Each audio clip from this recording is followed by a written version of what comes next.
முன்னொரு காலத்தில் ஒரு விவசாயி இருந்தான். அவன் மனைவி பிரசவத்தின் போது ஒரு பிள்ளையை பெற்றுவிட்டு இறந்து விட்டாள். தன் குழந்தையை நல்லபடியாக வளர்க்க விவசாயி வேறு ஒரு பெண்ணை மனம் செய்து கொண்டான்.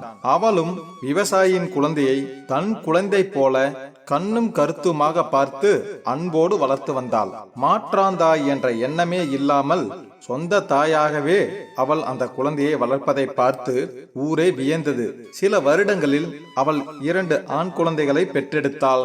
3 குழந்தைகளும் மிக்க பாசத்தோடு வளர்ந்தனர். அவளது பிள்ளைகள் இருவருக்கும் தனது அண்ணன் அப்பாவின் மூத்த தாரத்திற்கு பிறந்தவன் என்ற விஷயமே தெரியாது. அவர்கள் அண்ணனை தங்களுக்கு முன் பிறந்தவனாகவே எண்ணி இருந்தனர்.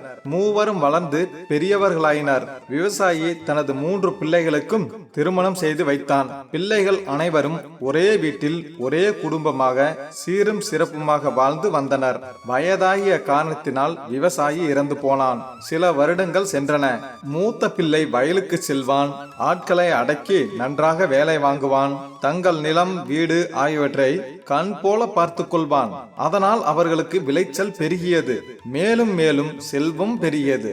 இதை கண்டு அவர்களது பக்கத்து வீட்டுக்காரன் பொறாமை கொண்டான். எப்படியாவது இந்த குடும்பத்தை பிரித்து விட வேண்டும்.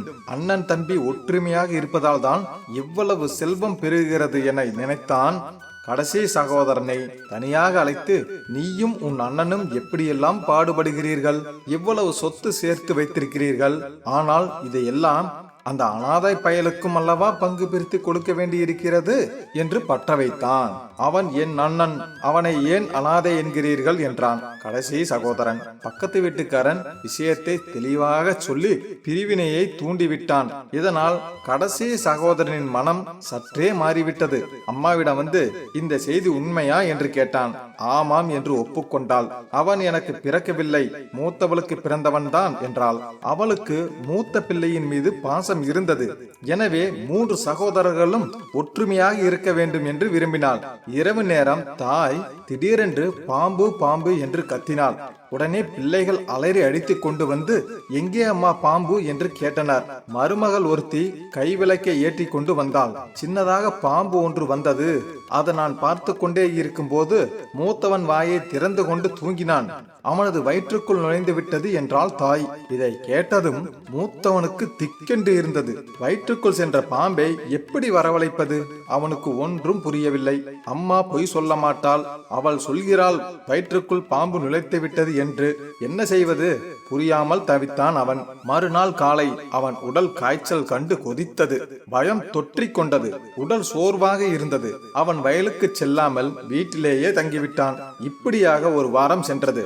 மூத்தவன் பயத்தினால் பாதியாக இழைத்து விட்டான். அவனால் முன்பு போல சாப்பிட முடியவில்லை. அதனால் வயல் வேலைகளை பார்க்கவோ மற்ற வேலைகளை செய்யவோ முடியவில்லை. வயிற்றுக்குள் நுழைந்த பாம்பு அவனை படாத பாடு படுத்தி எடுப்பதாக தாய் தினமும் 100 முறையாவது புலம்பினாள். 1 மாதம் ஓடிவிட்டது.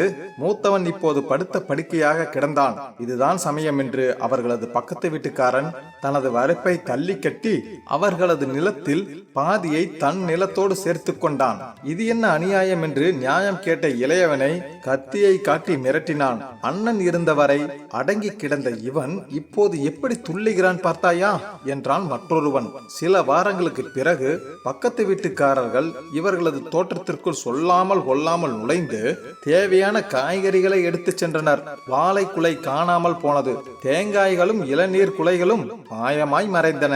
வேலைக்காரர்கள் தங்களை கண்காணிக்க முதலாளி இல்லாததால் ஏமாற்ற ஆரம்பித்தனர். இந்த அக்கிரமங்களை தட்டி கேட்க முடியாமல் 2 சகோதரர்களும் மனதிற்குள் கொதித்து கொண்டிருந்தனர். சின்னவர்களான இருவருக்கும் இவர்களை சமாளிக்கும் அனுபவம் போதவில்லை. அன்று இரவு தன் தாயிடம் இளையவன், பெரிய அண்ணன் மட்டும் உன்ன மாதிரி நல்லா இருந்தால் இந்த அக்கிரமம் எல்லாம் நடக்காது. அக்கம் பக்கத்துல இருக்கிறவங்க அவருக்கு பயந்து வாளை சுருட்டிக்கிட்டு இருந்தாங்க.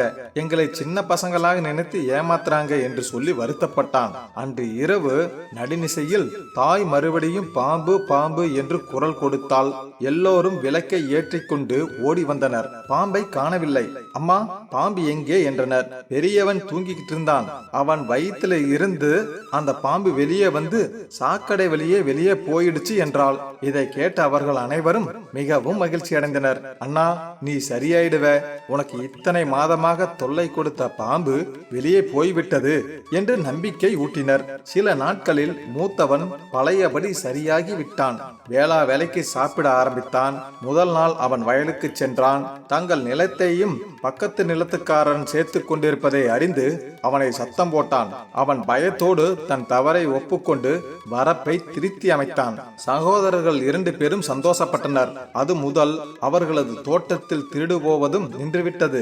சகோதரர் இருவரும் மூத்தவனை தங்களிடம் இருந்து பிரித்து தங்கள் சொத்துக்களை அபகரிப்பதற்காகவே பக்கத்து வீட்டுக்காரன் திட்டம் போட்டதை அறிந்து கொண்டனர். அது முதல் அவர்கள் மிகவும் ஒற்றுமையாக வாழ்ந்து மேலும் மேலும் செல்வம் சேர்த்தனர். தாய் தன் தந்திரம் பழித்து பிள்ளைகள் ஒற்றுமையாக வாழ்வதை பார்த்து சந்தோஷம் அடைந்தாள். இன்னும் நிறைய கதைகளை பார்க்கலாம். லைக் பண்ணுங்க, கமெண்ட் பண்ணுங்க, ஷேர் பண்ணுங்க, மறக்காம சப்ஸ்கிரைப் பண்ணுங்க. இந்த கட்டத்துல வர அடுத்த கதையை கேளுங்க. இது இதோட சூப்பரா இருக்கும். நன்றி நண்பர்களே.